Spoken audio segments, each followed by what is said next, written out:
Hello guys, a very good morning to all of you. स्वागत है आप सभी का ऑनलाइन स्टडी एकेडमी में। आज डेट है 8 जनवरी 2021 और आज के डेट के जितने भी इंपॉर्टेंट करंट अफेयर्स हैं वो डिस्कस करेंगे हम इस वीडियो में। तो आइए शुरू करते हैं।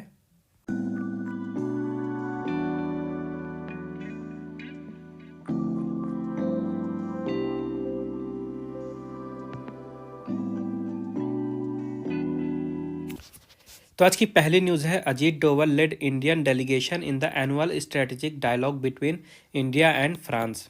अजीत डोभाल जी ने भारत और फ्रांस के बीच वार्षिक रणनीतिक वार्ता में भारतीय प्रतिनिधिमंडल का नेतृत्व किया है। तो अभी हाल ही में भारत और फ्रांस के बीच में एनुअल स्ट्रेटेजिक डायलॉग यानी कि वार्षिक रणनीतिक वार्ता आयोजित की गई थी। कहाँ पे? न्यू दिल्ली में। तो वहीं पे भारतीय प्रतिनिधिमंडल का नेतृत्व किया है भारत के national security adviser Ajit Doval ji ने। उसके अलावा बात करें फ्रेंच साइड की, तो फ्रेंच साइड को लीड किया जो फ्रेंच प्रेसिडेंट के डिप्लोमेटिक एडवाइज़र हैं इमैनुएल बोन उन्होंने।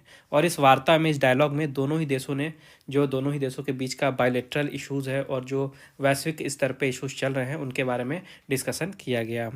बात करें फ्रांस की, तो यहाँ की कैपिटल है पेरिस। प्रेसिडेंट है इमैनुएल मैक्रॉन। प्राइम मिनिस्टर है जीन कास्टेक्स और करेंसी है यूरो। नेक्स्ट अपडेट है, Maharashtra observed journalist day on 6 जनवरी। महाराष्ट्र ने 6 जनवरी को पत्रकार दिवस मनाया। तो हर साल महाराष्ट्र में 6 जनवरी के दिन मनाया जाता है। कौन सा दिन? जर्नलिस्ट डे यानी पत्रकार दिवस। और ये दिन मनाया क्यों जाता है? तो महाराष्ट्र में मराठी जर्नलिज्म को बढ़ावा देने के लिए फादर ऑफ मराठी जर्नलिज्म के नाम से जाने जाने वाले बाल शास्त्री जम्बेडकर जी का इस दिन बर्थ था और इनके बर्थ एनिवर्सरी को as a journalist day celebrate किया जाता है महाराष्ट्र सरकार के द्वारा। ओके, तो जो पहला न्यूज़पेपर था मराठी लैंग्वेज का जिसका नाम था दर्पण, ये पॉइंट भी यहाँ से इम्पोर्टेंट है। दर्पण नाम था मराठी में पब्लिश होने वाले पहले न्यूज़पेपर का। तो ये भी 6 जनवरी 1932 को पब्लिश किया गया था और 6 जनवरी को ही बर्थ एनिवर्सरी होती है बाल शास्त्री जाम्बेडकर जी की। तो इसी कारण से इन्हीं के याद में इनको एज अ ट्रिब्यूट पे करने के लिए 6 जनवरी को मनाया जाता है जर्नलिस्ट डे महाराष्ट्र में। बात करें महाराष्ट्र की, तो चीफ मिनिस्टर हैं उद्धव ठाकरे, गवर्नर हैं भगत सिंह कोश्यारी और कैपिटल है मुंबई। नेक्स्ट अपडेट है, world day of war orphans was observed on 6 जनवरी। 6 जनवरी को युद्ध अनाथों का विश्व दिवस मनाया गया। तो हर साल 6 जनवरी को world day of war orphans मनाया जाता है। ऑर्फन्स यानी कि होता है अनाथ। और ये दिन क्यों मनाया जाता है? ये दिन मनाया जाता है उन चिल्ड्रंस की डिफ़िकल्ट सिचुएशन के बारे में जागरूकता फैलाने के लिए जो कि युद्ध के कारण अनाथ हो चुके हैं। तो ऐसी जो चिल्ड्रंस हैं और ऐसी जो एरियाज़ है जो भी जहाँ पे हमेशा ज़्यादातर टाइम में वॉर ही चलते रहते हैं, तो वहाँ के जो चिल्ड्रंस हैं कितनी ज़्यादा डिफ़िकल्टी वाली सिचुएशन से होके गुजरते हैं।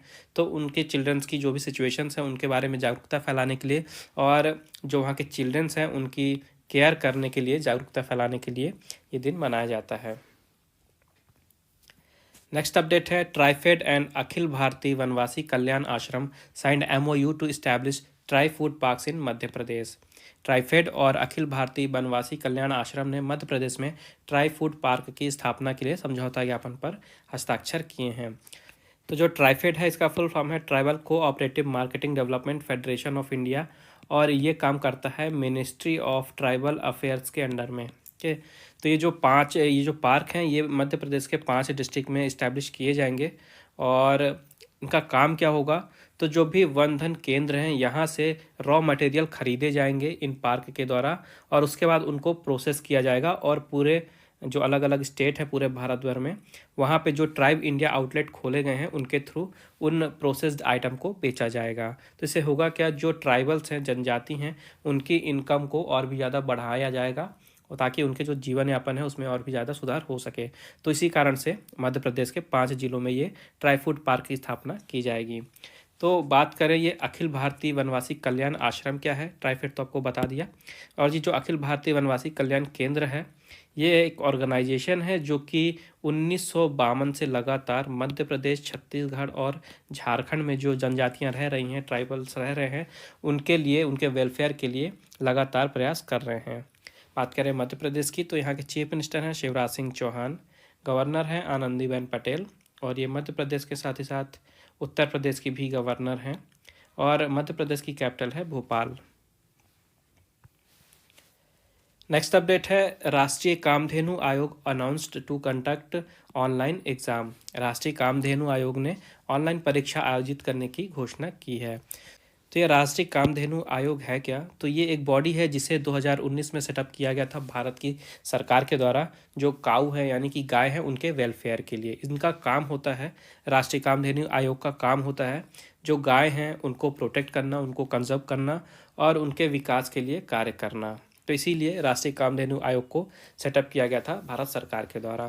तो ये ministry of fisheries, animal husbandry and dairy के अंडर में आता है राष्ट्रीय कामधेनु आयोग। और अभी हाल ही में इन्होंने अनाउंस किया है कि पूरे भारत भर में एक ऑनलाइन एग्जामिनेशन है जो कि काऊ साइंस यानी गौ विज्ञान के ऊपर इसे कंडक्ट कराएंगे 25 जनवरी 2021 को। उसके बाद जो भी कैंडिडेट्स होंगे तो जो भी उस एग्ज़ाम को पास करेंगे उनको सर्टिफिकेट दिया जाएगा। उसके अलावा ऐसे कैंडिडेट्स जो कि मेरिट में आएंगे, मेरिट लिस्ट में अपनी जगह बनाएंगे, उनको सर्टिफिकेट के साथ साथ अवार्ड प्राइज़ भी दिया जाएगा। और इस एग्ज़ाम के लिए कोई भी फ़ीस नहीं रखी गई है। और उसके अलावा डिसाइड किया गया है कि अगले मतलब 2021 से अब ये एग्ज़ाम हर साल कंडक्ट कराया जाएगा। नेक्स्ट अपडेट है India grants Nepalese ₹44.13 million to Nepal under Nepal Bharat Maitri development partnership. Nepal Bharat मैत्री विकास साझेदारी के तहत भारत ने नेपाल को 44.13 मिलियन नेपाली रुपए का अनुदान दिया है। तो ये जो हेल्प है, ये असिस्टेंस है, ये दिया गया है नेपाल को भारत सरकार के द्वारा। और ये दिया क्यों गया है? तो Shri Mahadev higher secondary school project है जो कि नेपाल के हमला डिस्ट्रिक्ट में है। वहाँ पे लैब और लाइब्रेरी की बिल्डिंग बनाने के लिए ये असिस्टेंस यानी 44.13 मिलियन नेपाली रुपीज़ का असिस्टेंस दिया गया है भारत के द्वारा नेपाल को, वो भी नेपाल भारत मैत्री डेवलपमेंट पार्टनरशिप के अंदर में। बात करें नेपाल की तो यहाँ की कैपिटल है काठमांडू, प्राइम मिनिस्टर है KP शर्मा ओली, प्रेसिडेंट है विद्या देवी भंडारी और करेंसी है नेपाली रुपी। नेक्स्ट अपडेट है Shivalik mercantile cooperative bank gets RBI licence to operate as a small finance bank. Shivalik mercantile cooperative bank को स्मॉल फाइनेंस बैंक के रूप में काम करने के लिए RBI से लाइसेंस मिला है। तो ये जो शिवालिक मर्केंटाइल कोऑपरेटिव बैंक है यानी शॉर्ट में बोले तो SMCB, ये उत्तर प्रदेश में है, उत्तर प्रदेश बेस्ड एक बैंक है और ये भारत का पहला अर्बन कोऑपरेटिव बैंक बन गया है जिसको RBI द्वारा लाइसेंस मिल गया है स्मॉल फाइनेंस बैंक के रूप में ऑपरेट करने का। तो ये जो अपने बैंकिंग ऑपरेशन है इसको शुरू कर देगा अप्रैल 2021 से। तो याद रखिएगा, भारत का पहला अर्बन कोऑपरेटिव बैंक है SMCB जिसको लाइसेंस दिया गया है RBI द्वारा स्मॉल फाइनेंस बैंक के रूप में कार्य करने के लिए। तो SMCB का जो हेडक्वार्टर है ये है उत्तर प्रदेश के सहारनपुर में और MD और CEO हैं सुवीर कुमार गुप्ता। और RBI यानी रिजर्व बैंक ऑफ इंडिया की बात करें तो इसकी स्थापना हुई थी 1 अप्रैल 1935 में। गवर्नर हैं शक्तिकांत दास और हेडक्वार्टर है मुंबई, महाराष्ट्र। और एक पॉइंट याद रखिएगा कि जब स्थापना हुई थी 1935 में तो स्थापना की गई थी कोलकाता में। और SMCB बैंक है उत्तर प्रदेश में जहाँ के चीफ मिनिस्टर हैं योगी आदित्यनाथ, गवर्नर हैं आनंदीबेन पटेल और कैपिटल है लखनऊ। नेक्स्ट अपडेट है India and New Development Bank signed $646 million to upgrade highway network in Andhra Pradesh. Andhra Pradesh में राजमार्ग नेटवर्क के उन्नयन के लिए भारत और न्यू डेवलपमेंट बैंक ने $646 मिलियन के लोन पर हस्ताक्षर किए हैं।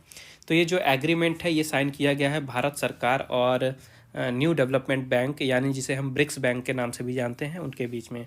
तो टोटल ये जो प्रोजेक्ट है ये 2 रोड प्रोजेक्ट के लिए लोन सैंक्शन किया गया है आंध्र प्रदेश के लिए, जिसमें से दोनों ही प्रोजेक्ट का कॉस्ट है $323 मिलियन। तो टोटल हो गया $323 मिलियन के 2 लोन, तो टोटल हो गया $646 मिलियन। ओके, तो ये जो प्रोजेक्ट है इनके बन जाने से आंध्र प्रदेश में जो भी रोड की कनेक्टिविटी है, मोबिलिटी है, के जो रोड सेफ्टी है और जो राइडिंग क्वालिटी है ये सारी चीज़ें इम्प्रूव होंगी। एक तरह से जो ट्रांसपोर्टेशन है आंध्र प्रदेश का वो इन्हेंस हो जाएगा। तो जो पहला प्रोजेक्ट है ये Andhra Pradesh roads and bridges reconstruction project है जिसमें से लगभग आंध्र प्रदेश की 1600 किलोमीटर की स्टेट हाईवेज हैं उनका चौड़ीकरण किया जाएगा। और जो दूसरा प्रोजेक्ट है ये है Andhra Pradesh mandal connectivity and rural connectivity improvement project. तो इस प्रोजेक्ट के अंडर में लगभग जो आंध्र प्रदेश है वहाँ के 1400 किलोमीटर की जो डिस्ट्रिक्ट रोड है उनका चौड़ीकरण किया जाएगा। बात करें एनडीबी की यानी न्यू डेवलपमेंट बैंक की, तो इसका हेडक्वार्टर है चाइना के शंघाई में। प्रेसिडेंट है मार्कोस प्राडो ट्रोइजो। फाउंडर है ब्रिक्स के, ब्रिक्स बैंक है ये, ब्रिक्स कंट्रीज़ का ग्रुप है, यानी कि बी से ब्राज़ील, आर से रसिया, आई से इंडिया, सी से चाइना और एस से साउथ अफ्रीका। तो इन्हीं ग्रुप ऑफ कंट्रीज़ के द्वारा फाउंड किया गया है ये बैंक और इसकी स्थापना की गई थी 2014 में। बात करें आंध्र प्रदेश की तो कैपिटल है अमरावती। चीफ मिनिस्टर हैं वाई एस जगनमोहन रेड्डी और गवर्नर हैं विश्वभूषण हरिचंदन। नेक्स्ट अपडेट है world bank projects Indian economy to contract by 9.6% in 2020-21। विश्व बैंक ने 2020-21 में भारत की अर्थव्यवस्था में 9.6% की गिरावट का अनुमान लगाया है।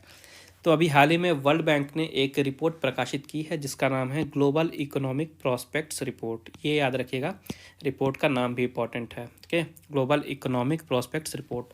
और इस रिपोर्ट में जो भारत की अर्थव्यवस्था है उसके लिए अनुमान लगाया गया है कि 2020 और 21 में जो अर्थव्यवस्था है ये कॉन्ट्रैक्ट करेगी 9.6% से। इसके बाद इसमें ये भी एस्टिमेशन दिया गया है कि 2021 से 22 का जो सत्र होगा वहाँ पे जो भारत की अर्थव्यवस्था है उसमें रिकवरी देखी जाएगी और वो ग्रो करेगी 5.4% की दर से। उसके बाद 2022 और 23 का जो सत्र होगा वहाँ पे 5.2% की ग्रोथ का अनुमान लगाया गया है। और भारत के इकोनॉमिक कंडीशन के अलावा पूरे विश्व भर की जो ग्लोबल इकोनॉमी है उसके बारे में भी अनुमान लगाया गया है वर्ल्ड बैंक के द्वारा। तो 2020 में बताया गया है कि जो इकोनॉमी है, ग्लोबल इकोनॉमी है, ये कॉन्ट्रैक्ट करेगी 4.3% के रेट से। उसके बाद 2021 में ये एक्सपैंड करेगी यानी ग्रो करेगी 4% के रेट से। और 2002 में जो इसका प्रोजेक्शन होगा इसे 3.8% रखा गया है। बात करें वर्ल्ड बैंक की तो इसकी स्थापना हुई थी 1944 में। इसका हेडक्वार्टर है वाशिंगटन डीसी यूएसए में। प्रेसिडेंट हैं David Malpass. MD and CEO हैं अंशुला कांत और इसका मोटो है working for a world free of poverty. Next update है Virendra Kumar Paul has been appointed as India's next ambassador to Somalia. Virendra Kumar Paul को सोमालिया में भारत का अगला राजदूत नियुक्त किया गया है। तो ये हैं वीरेंद्र कुमार पॉल जी और प्रेजेंट में ये केन्या में भारत के हाई कमिश्नर के रूप में नियुक्त हैं और इन्हें अब केन्या के साथ ही साथ सोमालिया में भारत के अगले एम्बेसडर के रूप में नियुक्त कर दिया गया है। कहाँ पे? सोमालिया में। तो सोमालिया की बात करें तो कैपिटल है मोगादिशु।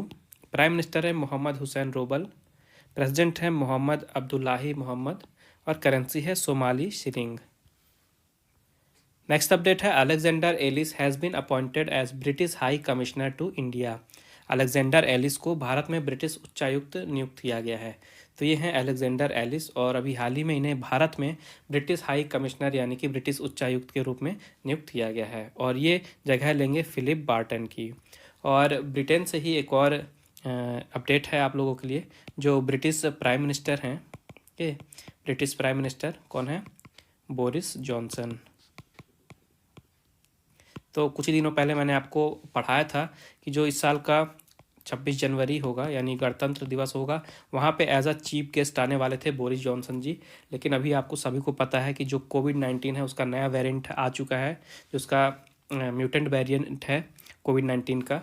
तो ये काफ़ी ज़्यादा फैल रहा है यूके में और इसी कारण से बोरिस जॉनसन जी ने अपनी जो यात्रा थी 26 जनवरी के लिए जो चीफ गेस्ट बन के आने वाले थे उसे कैंसिल कर दिया गया है। तो अब बोरिस जॉनसन जी नहीं आएंगे, मतलब चीफ गेस्ट नहीं होंगे भारत में गणतंत्र दिवस के अवसर पे। तो ये पॉइंट याद रखिएगा। नेक्स्ट अपडेट है lieutenant general Shantanu Dayal will take charge as deputy chief of army staff. Lieutenant general Shantanu Dayal ji उप सेना प्रमुख का पदभार संभालेंगे। ओके, तो अभी हाल ही में ये अनाउंसमेंट हुआ है कि लेफ्टिनेंट जनरल शांतनु दयाल जी जो है तो ये इंडियन आर्मी स्टाफ के डिप्टी चीफ होंगे और ये जगह लेंगे लेफ्टिनेंट जनरल SS हसाबनिस का। ओके, और बात करें आर्मी स्टाफ की ही तो अभी चीफ ऑफ आर्मी स्टाफ हैं जनरल MM नरवाने जी यानी जनरल मनोज मुकुंद नरवाने जी। और इनसे रिलेटेड एक इम्पॉर्टेंट पॉइंट मैंने आपको बताया था कि अभी हाल ही में इन्हें साउथ कोरिया की तरफ से गार्ड ऑफ ऑनर का जो सम्मान है ये दिया गया है। ओके, गार्ड ऑफ ऑनर का सम्मान साउथ कोरिया की तरफ से दिया गया है। उसके अलावा कुछ ही दिनों पहले मैंने आपको बताया था कि इन्हें रियाद में भी गार्ड ऑफ ऑनर से सम्मानित किया गया था। तो ये दो कंट्रीज़ के नाम भी याद रखिएगा, साउथ कोरिया और सऊदी अरेबिया। ओके, 2 कंट्रीज़ के द्वारा गॉर्ड ऑफ ऑनर का सम्मान दिया गया था नरवाने जी को। नेक्स्ट अपडेट है, India and Israel successfully tested medium range surface to air missile defence system. Bharat और इजराइल ने medium range surface to air missile रक्षा प्रणाली का सफलतापूर्वक परीक्षण किया है। तो ये जो medium range surface to air missile है यानी MRSAM, ये जो मिसाइल डिफेंस सिस्टम है, इसको ज्वाइंटली रूप से डिप्लॉय किया गया है भारत के DRDO यानी defence research and development organisation के द्वारा, और उसके साथ ही IAI यानी कि इजराइल एरोस्पेस इंडस्ट्रीज़ के द्वारा। ओके, और इसे क्यों डिप्लॉय किया गया है, अदर जो भी दूसरी कंट्रीज़ हैं तो उनके द्वारा एयर स्ट्राइक से बचा जा सके, इस कारण से इसे डिप्लॉय किया गया है। तो ये जो MRSAM है यानी medium range surface to air missile defence system, तो इसका काम क्या होगा, जो भी एनिमी एयरक्राफ्ट हैं अगर आ रहे हैं तो ये लगभग 50 से 70 किलोमीटर की दूरी से उन्हें मार के गिरा सकता है। तो इस कारण से जो भारत है और जो इजराइल है तो एयर स्ट्राइक से बच सकते हैं इन मिसाइल का यूज़ करके। तो इसी का भी हाल ही में सफल परीक्षण किया गया है। बात करें IAI की यानी कि इजराइल एरोस्पेस इंडस्ट्रीज़ की, तो यहाँ के प्रेसिडेंट और CEO हैं बोज लेवी, और DRDO के चेयरमैन हैं G सतीश रेड्डी। हेडक्वार्टर है न्यू दिल्ली में और स्थापना हुई थी 1958 में। नेक्स्ट अपडेट है, Faustin Archange Touadera has been re-elected as president of Central African Republic. Faustin Archange Touadera को सेंट्रल अफ्रीकन रिपब्लिक के राष्ट्रपति के रूप में फिर से चुना गया है। तो अभी हाल ही में वहाँ प्रेसिडेंशियल इलेक्शन हुए थे और वहाँ पे फिर से फॉस्टिन आर्केंग टोडेरा इन्होंने फिर से इलेक्शन जीत लिए हैं और ये दूसरी बार राष्ट्रपति के कार्यकाल के लिए फिर से चुन लिए गए हैं। बात करें सेंट्रल अफ्रीकन रिपब्लिक की, तो यहाँ की कैपिटल है बैंगुई, करेंसी है सेंट्रल अफ्रीकन CFA फ्रैंक, और प्रेसिडेंट तो बन गए हैं फिर से Faustin Archange Touadera. Next update है बुक को लेके, Sanjay Gupta authored the book keep sharp building a better brain at any age. Sanjay Gupta ji ने keep sharp build a better brain at any age नामक किताब लिखी है। तो ये हैं संजय गुप्ता जी। ओके, ये CNN चीफ मेडिकल करेस्पॉन्डेंट हैं और इन्होंने अभी हाल ही में बुक लिखी है keep sharp build a better brain at any as. तो ये थे आज के important current affairs. I hope आपको यूज़फुल लगे होंगे। अगर वीडियो पसंद आई है तो प्लीज़ वीडियो को लाइक करें, ज़्यादा से ज़्यादा शेयर करें अपने दोस्तों के साथ, और चैनल को सब्सक्राइब जरूर करें। उसके अलावा नोटिफिकेशन आपको मिलती रहे इसलिए मेक श्योर बेल आइकन जरूर दबाएं। और रिवीजन के लिए अगर आपको PDF फाइल या MP3 फाइल चाहिए तो उसकी लिंक मैंने नीचे डिस्क्रिप्शन में दे दी है, आप वहाँ पर विजिट करके फ़ाइल डाउनलोड कर सकते हैं।